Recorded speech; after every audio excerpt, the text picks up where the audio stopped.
Hey 49ers fans, I'm Thomas Mott. Welcome into Chat Sports, and today, let's go ahead and answer your mailbag questions, the ones that you guys submitted on yesterday's video using the hashtag 49ers. A lot of interesting stuff. Go ahead and start with Austin Maxwell, who asked, hashtag 49ers, Thomas, do you think if we trade Jimmy Garoppolo for draft picks to the Patriots, should they draft a quarterback like Jalen Hurts in the second or third round? What a fascinating question here. This is thinking many steps ahead. Obviously, we don't expect us to go ahead and trade Jimmy Garoppolo. We're assuming, I guess, that we go ahead and get Tom Brady. Listen, first off, 49ers have no day two draft picks, so if they do sign Tom Brady, they have got to get at least a second, a third, a fifth, whatever it is, for Jimmy Garoppolo in order to be able to go ahead and get a quarterback. But I'll be honest, I think that you would go ahead and draft a quarterback here in the second or third round if you were planning on signing Tom Brady, and of course, if you traded Jimmy Garoppolo. I know, right? It's all ridiculous. I know many people were very upset at yesterday's video that there are no actual sources saying we're going to get Tom Brady. Yes, there are. There are a lot of actual legitimate sources. We talked about it yesterday in yesterday's video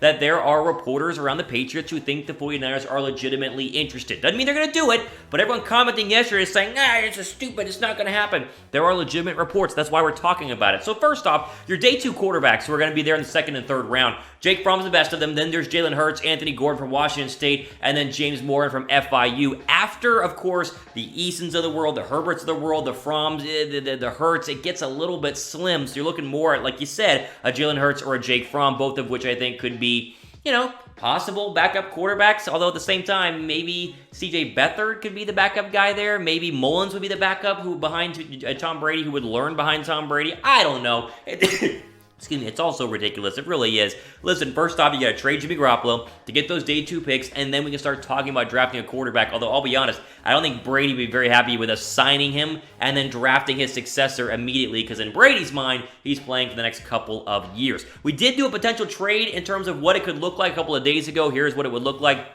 If we were to trade Jimmy Garoppolo to the Patriots do not have a second-round draft pick this year because, of course, they traded to Atlanta for Mohamed Sanu. So you'd get their third and fifth this year, and then a second in 2021, assuming we would not demand a first-round draft pick. If you want, they give us their first, I'd do it, but I doubt that they would. This is very similar to kind of I think, a fair trade in terms of for Jimmy Garoppolo, get 3 picks back for him, not a first-rounder, because I don't think he's worth a first-round draft. I don't think the Patriots would give up a first-round draft pick because they're going to be in rebuild mode if they go ahead and trade Tom Brady. It's also ridiculous, but I'll ask the question anyway. Don't worry about the ad here. Scroll down, answer the pinned comment. Don't get mad at me. I'm just asking who should be the starting quarterback for our 49ers next season. Let me know in the pinned comment down below.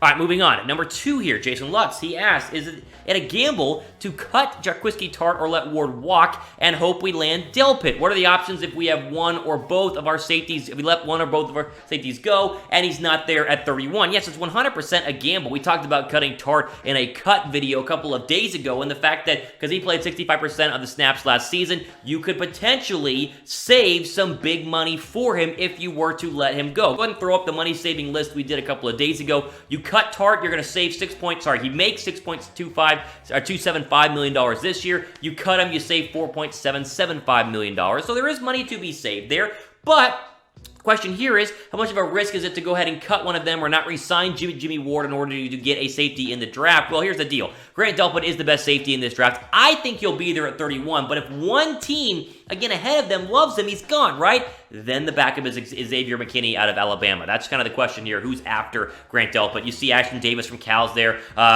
Winfield Jr. out of Minnesota. He'll be there as well, but I think the two best safeties in this draft are Grant Delpit and Xavier McKinney. I think McKinney could go in the first round, but I think early second round is where he's going to go ahead and land. I think so many teams are going to go tackle, quarterback, and wide receiver in the first round that's why there's a good chance of Delpit being there at 31. And again, the risk is worth it if you get Grant Delpit. I think also Xavier McKinney, but letting both of them go and not getting McKinney or Delpit at all is very, very risky, and I would not be okay with that in terms of just random third, fourth round undrafted free agents, whoever it is, playing safety this year. I think we need to have someone at least of notice, at least of stature back there in the secondary. But I think TARTT, as we talked about, could be a surprise cut for our 49ers if they're trying to free up cap space in order to go ahead and re-sign Armstead and also make other moves, maybe even possibly a wide receiver. But Delpit and McKinney are kind of your top 2 guys. I expect them to be there at 31. Before we keep going, make sure you subscribe down below to the 49ers Report. You guys know the drill. Red subscribe button will get you guys the latest and greatest 49er videos, and also click the notification bell. That way you're notified whenever we drop our latest videos here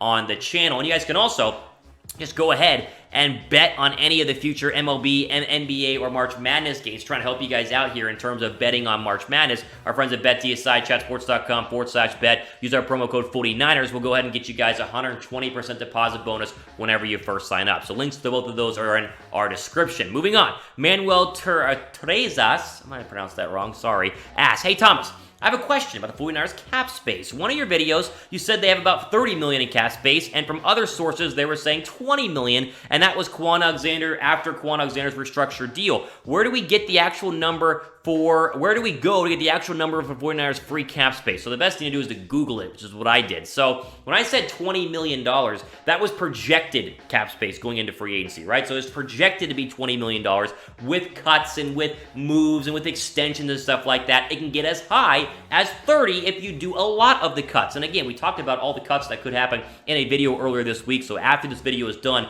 go ahead and check that one out. But right now, as we're speaking, the 49ers have $13 million in free cap space, right? So that kind of puts things into perspective. They have the 28th most money in free agency, so they're at the very, very bottom. Only like the Falcons and a couple of other teams have worse total cap space, so not a lot. So right now, Manuel, we have $13 million. Now, after cuts and maybe some contract extensions that can go up, but you got key free agents. You're not going to be able to sign them all, obviously, with $13 million. And so with that being said, expect cuts to happen, right? We talked about this. Again, TARTT could go, Jerick McKinnon could go, Tevin Coleman could go. Like, you can really free up some money if you want to not only bring back Arik Armstead, but also have money for other players. So right now, again, $13 million in free cap space, but this could be more based on what is going to be. That's where you saw the projections of $20 to $30 million by the time free agency gets to us. Christopher Resendez says, no Brady. We don't cheat. He comes from a team of cheaters. Hashtag 49ers. Okay, I mean, he's not going to come here and cheat, so I don't know, I wouldn't really worry about that one. That one's funny, though. I wanted to include that one. We don't want Tom Brady because he cheats, not because he's 50 years old, and because we want a young future at quarterback because he cheats. So we'll go ahead and move on. Wyatt asked, any news on George Kittle's contract extension? Great question. It's going to come. It's coming very, very soon. Ian Rappaport from the NFL Network said this just the other day, quote, this is a priority for our 49ers, and they have done such a good job over the last couple of years of getting in front of these, knowing what the market is going to be, hammering these out early. And so you look at a website, for instance, like, where is this website right now? There was one website that projected this. I'm blanking on it right now. But essentially, the Kittle contract could look something like this. 4 years, $45.8 million would put him right at about $11.5 million in terms of annual salary. That's a conservative estimate, in my opinion, because you want to surpass Jimmy Graham, who makes $10 million right now. And so I would expect this to be in more the $12 to $13 million range. But because they're doing it early, a year early, right? His contract's not done until 2021. You're probably going to save a little bit of money overall. But 11, 12, 13, even $14 million is a steal for the best tight end in the National Football League because you compare it to like Julio Jones' contract. He makes $22 million a year, right? Now, wide receiver, better, but Kittle for $10,000 less is unreal. So it's going to happen. It's going to happen very, very soon. Don't worry about it. And I think it might be a little cheaper than what we originally expected it. I thought more $15 million, but the reports are saying 12 to 13. So we'll see. It's going to be a lot. It'll be the highest paid tight end in the National Football League, but not too much. And of course, whenever you go ahead and extend him, that creates more money over the next couple of years because you spread it all out. Also, you know what? Just go and type K down below in the chat to show some love for George Kittle. You guys like George Kittle? Right? I think we all do. Type K down below in the chat to show some love to the best tight end in the National Football League. Before we move on, you guys like 49ers gear? How about 49ers hats? Discount's still going on. It's crazy stuff right now. Chatsports.com/49hat. Link is in the description. Just put in the search bar after the video and go get you guys some sweet 49er authentic swag for the summer. Keep the sun out of your eyes and also show up to all your friends that the 49ers, of course, are the best team in the National Football League. All right, couple more. We almost hit 10 minutes. Let's do one more. No, we'll go ahead and do, we'll do one more. All right. Ivan 117 asks, are we actually going to trade Tom Brady for Jimmy Garoppolo? Well, the answer to that is obviously no, because you're not going to trade for Tom Brady. You're going to sign him. But I think the question remains the same. Here's the deal.